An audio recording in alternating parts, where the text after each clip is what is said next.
Okay, let's unpack this. Let's do it. We are undertaking a deep dive into what is, and I don't think this is an exaggeration, one of the most seminal, transformative works in modern psychology. It's a total game changer. A book that didn't just tweak our understanding of suffering, it completely redefined it. Bessel van der Kolk's The Body Keeps the Score. This is such a monumental source. I mean, it's a truly necessary piece of literature for anyone trying to understand the full spectrum of human health. And it's so much more than a bestseller, right? Right. It's not just a pop psych book. Not at all. It's this incredibly detailed synthesis of, 4 decades of his clinical practice, plus this rigorous historical investigation into all the places psychiatry kind of went wrong. And that fearless application of cutting-edge neuroscience. Exactly. So our mission today is to give you, the learner, the shortcut. We're going to try and extract the absolutely essential nuggets of knowledge. Focusing specifically on the mechanisms of trauma, like how it's physically stored, and then, maybe most importantly, The body-centered paths that can lead to genuine, profound healing. and here is the central, compelling idea that just grabs you from the start. It's the hook that changed everything for me. It changes everything for everyone who reads it. It's this. Trauma is not just a messy, painful psychological memory that you've filed away somewhere in your mind. No. It is a fundamental, profound, physiological imprint. The rational mind, the part that says, that happened years ago, I should be over it, well, it may try to move on. But the body can't. The body literally retains the visceral sensations, the chemical floods of fear, the muscle tension, the terror. It keeps the score. In excruciating detail, long after the conscious mind thinks the game is over. That phrase, the body keeps the score, it's just so powerful. It's powerful precisely because it encapsulates the central tragedy of unresolved trauma. The body is stuck in a survival story that the mind has often tried so hard to forget. And you can feel the urgency in his writing. Oh, absolutely. The source material has this almost urgent tone because van der Kolk spent his career watching patients fail to heal using the traditional methods. He wasn't just theorizing in a lab somewhere. Not at all. His whole scope is framed by his work tracing modern psychiatric history and really his own journey starting way back in the 1970s. Right, he was treating Vietnam veterans who were suffering immensely. These were men plagued by explosive rage, terrifying flashbacks, crippling emotional numbness, and this was before PTSD was even a thing. Before post-traumatic stress disorder was even an official diagnosis in the DSM, which was 1980, right? Exactly. So he was seeing this profound suffering with no framework to even name it properly. And that urgency, that feeling of a system just failing the people who needed it most, Yeah. that really defines the whole tone of the book. It does. It's so deeply compassionate, and it's evidence-based. I mean, he's constantly presenting the hard science, but it's also infused with this palpable frustration. Frustration with what, specifically? With these outdated psychiatric paradigms that too often just rely on talk therapy, focusing on retelling the story. Yeah. Or even more commonly today. Just handing out medication. Right. Handing out pills to manage the symptoms without ever addressing the deep physiological roots of the suffering. He's really arguing for a revolution in how we even define mental health. So if we're going to get a handle on this healing revolution he's proposing, we first have to fully internalize the body's role in all this. Memory storage. Yeah. Let's jump into part one. Yeah. The core premise. The foundational concept here is that traumatic experiences, and he's really broad with the definition. Yeah, it's not just combat. Not just combat. It's everything from single events like a car crash or a natural disaster to the more pervasive developmental trauma like, say, childhood abuse and neglect. And these experiences don't just scratch the psyche. They literally rewire the physical architecture of the body. Yeah. The brain, the entire nervous system. And this isn't just a metaphor. Right. He's saying it's a physical restructuring of the systems that are designed for our survival. A literal physical change. And the consequence of this rewiring is it's truly debilitating. Right. Because the person becomes physiologically permanently stuck. Locked in. Their body is effectively locked into survival mode, which can show up in a few different and often really confusing ways. Yeah, you might see this persistent hypervigilance, the person who's always scanning the room, always anticipating danger, totally unable to relax. Or the complete opposite end of the spectrum. Exactly. Profound dissociation or that kind of frozen helplessness, just a sense of checking out, feeling numb, disconnected from everything. And the key thing is, this becomes the default operating state long after the immediate danger is gone. The threat is gone, but the alarm system is still blaring. And that scorekeeping that the body does, it manifests in these really devastating real-world ways that people often don't even connect back to the trauma. We see this somatically, physically. Van der Kolk draws these incredibly clear lines connecting unresolved trauma to persistent health issues. Like what? The body starts expressing the unresolved terror through chronic, inexplicable pain things like fibromyalgia or persistent migraines. Or you see the onset, or at least the worsening, of autoimmune issues. Why autoimmune? Because the stress system is constantly running. It's an inflammatory cascade 24/7. Your body is basically attacking itself because it thinks it's perpetually under siege. That's a powerful connection. Okay. Those somatic symptoms, the fatigue, the joint pain, the gut issues, that's what sends people on this years-long journey to different specialists. A wild goose chase. Yeah, they're searching for a physical cause, and the doctors are looking for a localized disease, when the real issue is the body just perpetually sounding a systemic alarm from something that happened decades ago. And even the flashbacks themselves are often somatic, They're visceral, they're not narrative. What do you mean by that? You don't necessarily get the story of what happened. Instead, you suddenly feel the specific taste of fear in your mouth, or a sudden temperature drop in the room, or that crushing pressure on your chest. It's the raw sensation. The memory is stored as raw sensation, completely bypassing the language center of the brain. You can't talk about it because it's not stored in words, it's stored in the body. The historical context here is so interesting. It sounds like Van der Kolk was almost forced to find these better answers because the existing framework was just failing his first patients so badly. He had to. And what's really fascinating is digging into why this realization that trauma is embodied took so long to gain any real traction. There was evidence for this over a century ago. A century? Oh, yeah. Van der Kolk highlights this massive historical detour. Early in his career, Sigmund Freud actually developed what he called the seduction theory. Okay. And it focused heavily on the impact of verifiable childhood trauma and sexual abuse. It was radical, it was promising. But he didn't stick with it, did he? He completely abandoned it. Mm-hmm. He claimed he couldn't verify all his patients' stories, and he pivoted to his drive-based psychology, focusing on innate drives and psychological fantasies instead. Wow. And that theoretical pivot had catastrophic consequences. It profoundly delayed the scientific and clinical understanding of trauma for generations. It basically wiped the slate clean of the body's role in suffering. So we basically had a 100-year blind spot. A huge one. Right when we were about to go through 2 world wars, unprecedented societal violence, and of course the widespread, completely silent epidemic of domestic trauma. The weight of that missed opportunity is it's staggering. It really is. And this is exactly why Van der Kolk positions trauma not just as an individual affliction, but explicitly as a public health crisis. He makes it very clear that this affects tens of millions of people. Either through direct experience or through what he calls intergenerational transmission. Which is where the emotional patterns, the behavioral responses, even the nervous system dysregulation of the parent gets passed down to the child. Sometimes even epigenetically. The crisis demands a paradigm shift toward these integrative, body-centered healing approaches because the old ways just aren't effective enough for the scope of the problem. So it was really that early, frustrating work with the veterans, seeing the depths of their suffering and how traditional care just couldn't touch the rage or the nightmares. Or the physical breakdown. That's what compelled him to start looking at brain scans and body responses, instead of just listening to the stories people were telling. It was an act of clinical necessity. When you see smart, dedicated men and women who are just unable to connect with their families, they're battling addiction, suffering from these debilitating physiological problems. You realize the problem is deeper than just a bad memory. It's deeper than a cognitive misinterpretation. It is a problem of survival mechanisms that have gone haywire.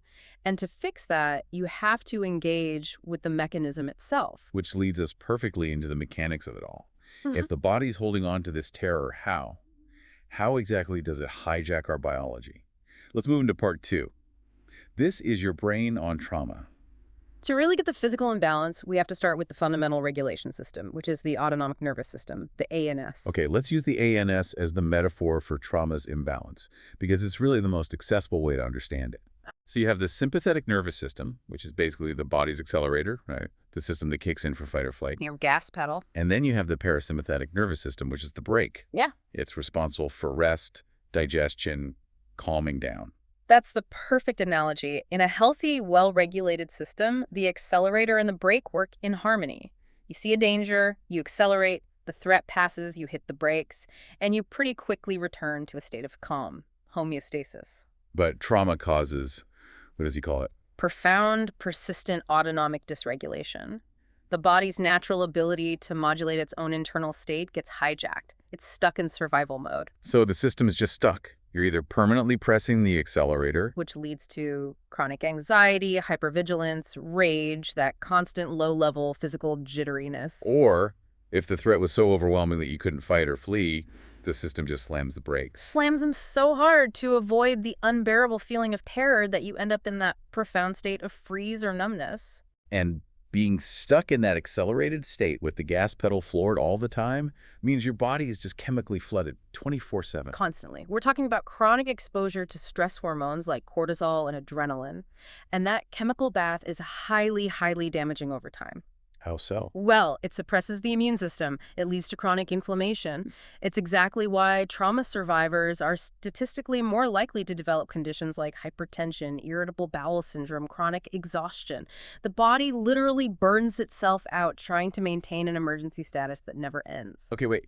If the survival response is supposed to be protective, how does slamming the brakes, the freeze response, how does that actually help you survive? That's a great question. That freeze response ties directly to one of the most critical trauma responses the book discusses, dissociation. Dissociation. It's the body's ultimate and in many ways genius survival mechanism to cope with an unbearable reality. If you cannot fight and you cannot flee and the pain is just too overwhelming, the system detaches. It's like a chemical and neurological self-anesthesia.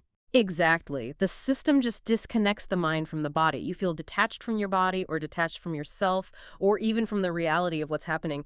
It lets the event proceed without the mind fully registering the existential horror of it all. But the cost of that survival is the loss of connection to yourself. And the problem is that the brain and body then continue to deploy that detachment strategy for the rest of their lives, even in situations that are fundamentally safe. So a slight stressor, a tone of voice, a familiar smell. It can trigger that massive freeze response, leading to that profound numbness that just paralyzes your ability to make decisions or connect with anyone. This all sounds so inevitable, like a ghost in the machine. But Kolk says we have the proof now, thanks to technology. Precisely. This is where the neuroscience breakthroughs come in. They provide the visual proof of these invisible wounds. Brain scans, PET scans, fMRIs, they were the ultimate game changer for his work. Because they provided the objective evidence. The hard data needed to argue against the purely cognitive or behavioral model of trauma, you could see it. So connecting this to the bigger picture, what did those scans actually show when a trauma survivor was, say, asked to recall a traumatic event, or when they were having a flashback? What the scans showed again and again was this very clear pattern of profound neurological imbalance. First, there's a massive deactivation of the prefrontal cortex, the PFC. And the PFC is crucial. That's the rational executive part of the brain. It's the CEO. It's the seat of logic, planning, sequencing, coherent thought, self-regulation. It is the adult in the room. So the part of your brain that's supposed to say, hey, I am safe now, I am 40 years old, that thing happened when I was 5, is literally going offline when the alarm bells start ringing. It symbolizes the complete loss of capacity for self-regulation and coherent thought during stress. When the PFC is deactivated, you lose your ability to put the past event into the context of the present. You can't think your way out of the emotional flood. You are trapped in the feeling of the past. The world becomes timeless and chaotic. Survivors often describe being unable to sequence events or even find the words to describe what's happening. Because the language center is inhibited too. It's also often inhibited when the PFC goes dark, yes. And what's happening at the same time in the more primitive parts of the brain? Simultaneously, the scans show a dramatic hyperactivation of the amygdala. The amygdala being our internal smoke detector, the part that just screams, danger. It's the fear center, and it's running on incredibly high sensitivity. It's set off by the slightest wisp of smoke, even if the house isn't actually burning down. And that hyperactivation explains the quick trigger emotional floods. The disproportionate reactions, the irrational fears that survivors often face. Their internal alarm system is constantly misinterpreting safety signals as existential threats. The amygdala sees a neutral face and registers it as angry.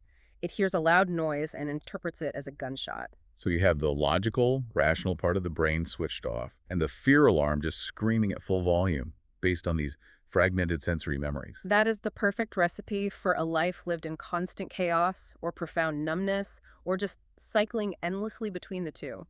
It's the definition of dysregulation. And he has case studies about this. The source is full of them. Case stories where patients, when prompted, didn't just talk about a trauma, their bodies relived the terror.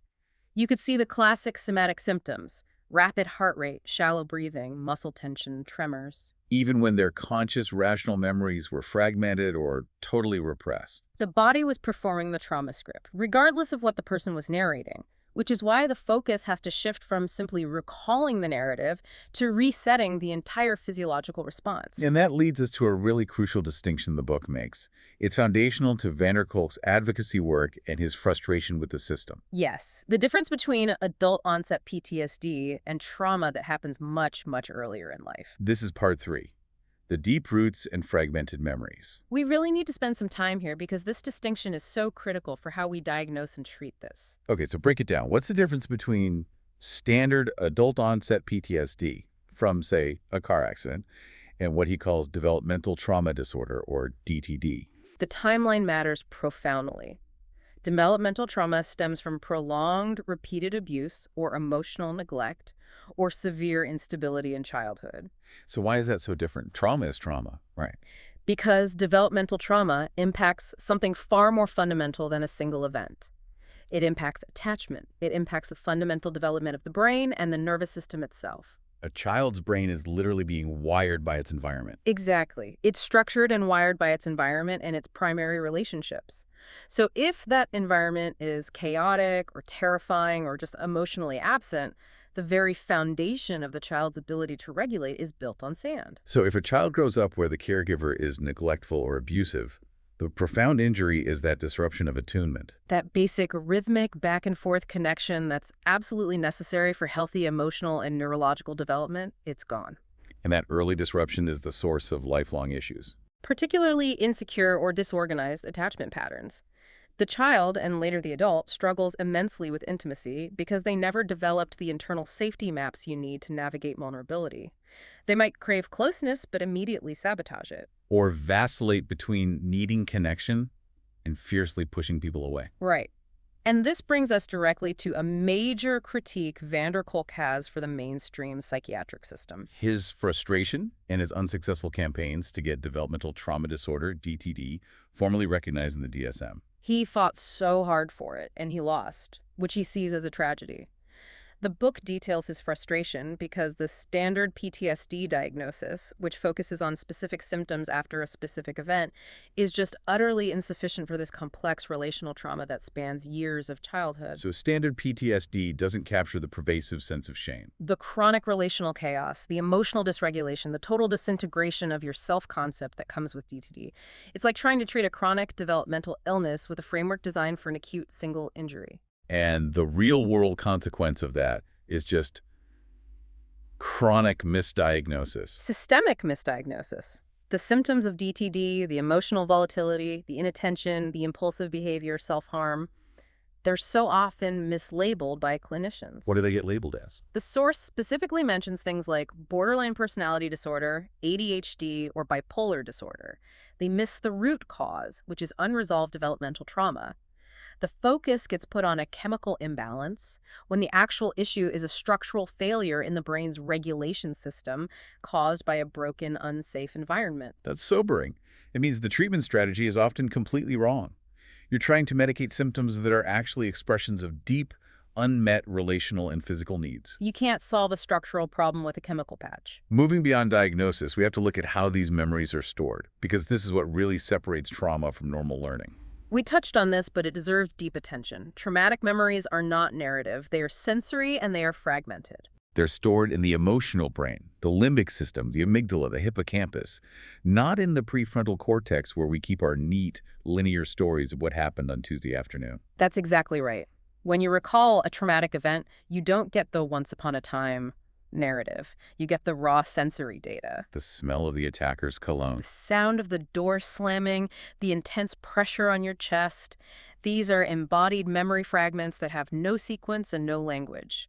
Van der Kolk calls them islands of terror scattered across the brain. And because the memories are stored that way, somatically and fragmented, the survivor is prone to what he calls reenactment. They live out the patterns, the relationships, the feelings of the trauma unconsciously, rather than being able to coherently talk about it. So reenactment is like the body trying to finish an action it couldn't complete at the time. That's a great way to put it. If the trauma involved freezing, the body is constantly trying to unfreeze itself by engaging in these dramatic, often dangerous, repetitive cycles. It's this unconscious, tragic loop where survivors keep seeking out relationships that feel familiar even if they're destructive. Because familiar, even if it's painful, feels more real than the uncertain possibility of safety. It's a tragic repetition compulsion, and this cycle isn't just confined to the individual. The source goes deep on the powerful motif of intergenerational transmission. This is where untreated trauma goes from being an individual problem to a societal one. It passes down through parenting styles, through behavior, through nonverbal communication. A parent who is emotionally numb from their own past trauma is going to struggle profoundly with attunement. They can't read their child's emotional state. Or they might find their child's distress completely overwhelming. Or conversely, a hypervigilant parent might inadvertently pass down their fear and anxiety. This creates attachment issues in their own children. And the fundamental nervous system dysregulation gets passed to the next generation. The trauma stays invisible, but the effect is profound. The system is self-perpetuating unless a conscious, intentional break is made. And speaking of denial, the source also talks about historical and societal denial of trauma, right? He connects it back to the personal repression that survivors experience. It's the motif of societal denial mirroring personal repression. Van der Kolk talks about having to fiercely defend the validity of deeply repressed memories, especially during the memory wars of the 80s and 90s. Right. He argues that the historical suppression of trauma, like Freud abandoning his seduction theory, which effectively denied the reality of child abuse, that mirrors the personal need of the individual survivor to repress the unbearable feelings of terror. So if society doesn't even acknowledge the prevalence of systemic violence or child abuse, it makes it almost impossible for the individual survivor to acknowledge and integrate their own experience. The societal denial normalizes the pathology.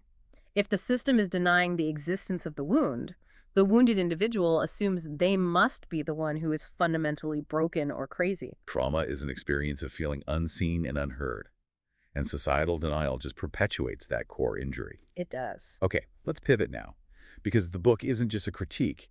It's ultimately a manifesto for healing. It's a powerful statement of hope. It is. Part 4, Paths to Recovery, is the part that offers a roadmap for reversing the physiological score the body has been keeping. It's a challenging but ultimately optimistic section, mostly because Van der Kolk starts with this forceful critique of the status quo. He asserts that the traditional methods, while well-intentioned, are just not enough for deep structural healing. Right. The central argument here is that medications manage symptoms. They can dampen anxiety, level out mood swings, help with sleep. But they fundamentally do not heal the roots of the trauma. They're a powerful temporary patch. They offer chemical relief, but the underlying physiological wound is still open. The survival mechanisms are still running in the background. And traditional talk therapy, while it's crucial for building a safe relationship and establishing a narrative, Is often insufficient on its own. Why? Because, as we just established in the neuroscience section, trauma deactivates the rational part of the brain, the prefrontal cortex, and talk therapy relies almost entirely on engaging that rational brain. So if the trauma is stored somatically, as sensory fragments and physiological responses, and the part of the brain that narrates and organizes is offline, simply talking about the event can't access the deep wound. You're asking a deactivated system to organize a chaotic, nonverbal physical experience. Which often leads to re-traumatization. It can. Asking someone to narrate a trauma when their PFC is struggling just floods the system again. It activates the amygdala without providing any of the resources for regulation. So healing, therefore, requires these body-inclusive, innovative therapies. Therapies that are designed specifically to leverage the brain's neuroplasticity, its innate ability to reorganize itself by engaging the body, the senses, and the emotional brain directly. This is where we get into the specifics of the treatments that Van der Kolk and his collaborators either pioneered or championed. What does body-inclusive actually look like in practice? How do we move beyond the traditional couch? What this all means is literally moving from the consulting room chair to the mat, to the movement studio, the stage, or even the biofeedback machine. The source details several specific innovative therapies that address the body's scorekeeping directly. All designed to restore safety, agency, and connection. Precisely. Let's start with the one that often sounds the most unusual, but has shown incredible efficacy: EMDR, eye movement desensitization, and reprocessing. EMDR is highlighted as a critical tool thanks to the pioneering work of Francine Shapiro. The technique involves using a rhythmic external stimulus. Like watching a light go back and forth or tapping. Alternating bilateral stimulation, exactly.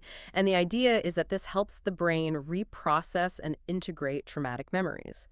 The theory is that the bilateral stimulation helps unlock the frozen processing mechanisms in the brain, allowing that fragmented sensory memory to finally be integrated into a coherent narrative memory structure. So it's a mechanism to move that stuck, terrifying memory from the emotional filing cabinet where it's stored as raw sensation to the narrative filing cabinet. So you can recall the event without reliving the visceral terror of it in the present moment. It moves the memory from happening now to happen then. Exactly. It transforms an intense emotional flash into a manageable historical narrative. Then we have what is maybe the single most powerful core recommendation in the book: Yoga. yoga.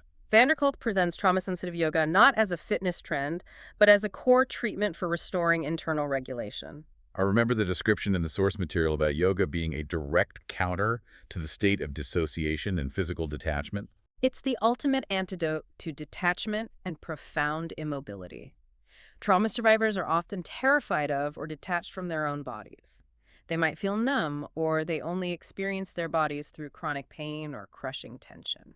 So yoga, with its focus on slow, deliberate movement and breath control. And mindful presence forces the person to reclaim interoception, the ability to sense one's own internal physical state. That must require immense bravery, to willingly step back into a body that has previously been the scene of terror and pain. It is the essence of reclaiming agency.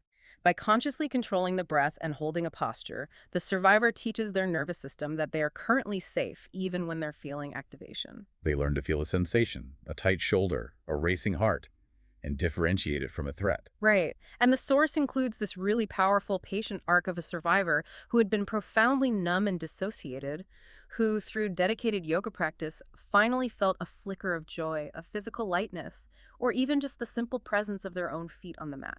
That's the moment the body stops keeping the score of terror. And starts recording safety. What about the internal methods for handling the fragmentation of the self? The book also discusses internal family systems, or IFS.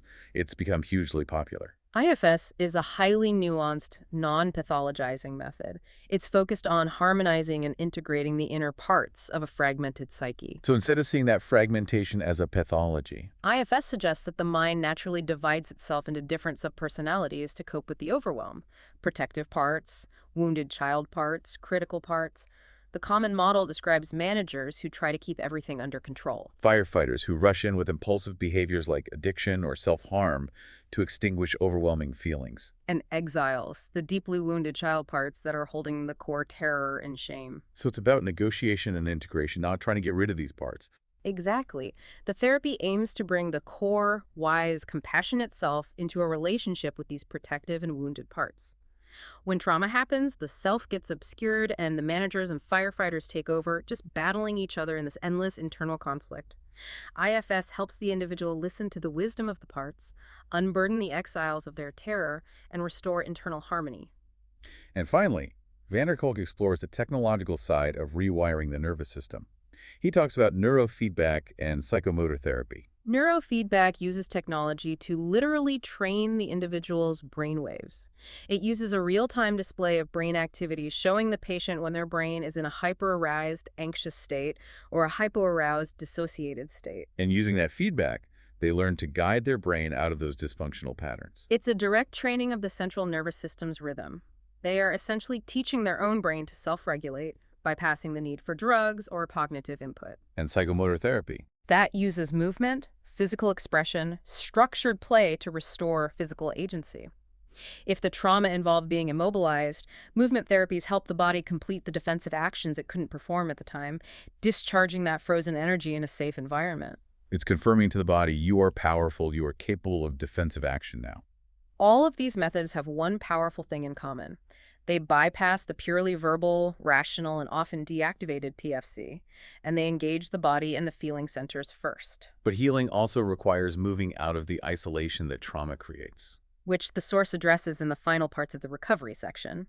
The book highlights the critical, non-negotiable importance of community, social engagement, and reparative relationships in the recovery process. And trauma is inherently isolating. It shatters trust. It creates a deep sense of separation, turning the world into a dangerous place and leaving the survivor feeling totally alienated.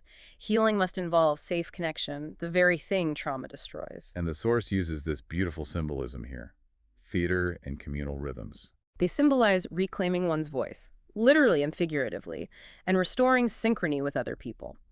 Trauma often involves a loss of voice, an inability to articulate or defend yourself. So participating in communal activities, especially those involving rhythm and synchronization, like singing or dancing. Or group performance, acts as a direct counter to the isolation and fragmentation.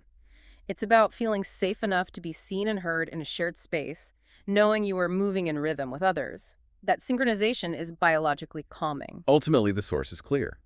Resolution is ongoing. Healing is arduous, and it's often incomplete under our current fragmented systems. But these scientific breakthroughs provide clear proof that deep structural healing is possible with the right holistic tools that respect the body's essential role in keeping and subsequently releasing the score. Okay, let's pull it all together for a final synthesis. Because the ultimate impact of Van der Kolk's work is transformative on both an individual and a systemic level. So if you had to boil down the final essential takeaway for the learner, the so what of this entire decades-long body of work, what is it? The final summary is this. Trauma fundamentally alters the brain, the mind, and the body. They are an inseparable trinity.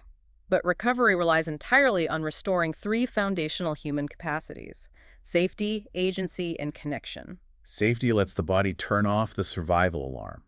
Agency means regaining control over your body and your choices. And connection repairs the relational damage. And this process has to be achieved through body-inclusive methods that leverage neuroplasticity and directly address the autonomic nervous system. The ultimate impact of the work is just so profoundly empowering for survivors. It tells them your symptoms aren't moral failings. They are the logical, physical, and neurological consequences of what happened to you. It removes the crippling shame. And fosters hope via science-backed resilience. And that resilience is what leads to the deeper critiques.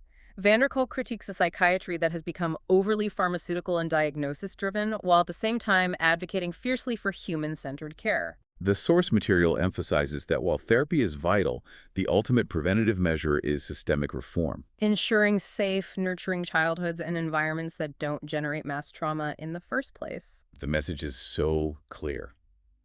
We have to face this collectively, not just individually, in isolated therapy sessions. Absolutely. The goal is to empower survivors to truly own their bodies and their stories, guided by compassionate, integrated care that sees the whole person, not just a list of symptoms. Okay, so here's where it gets really interesting. This is the final thought for you to mull over long after this deep dive is complete.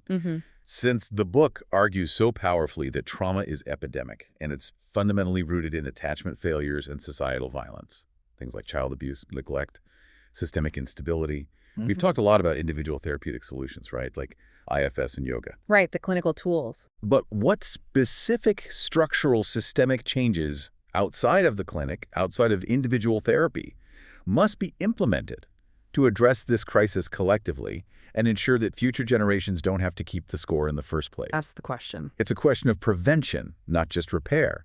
And it fundamentally changes the nature of public responsibility, doesn't it? It has to. If the trauma is societal, the solution must also be societal. The scale of the challenge forces us to consider how policy, how community structure, how education itself could become preventative medicine.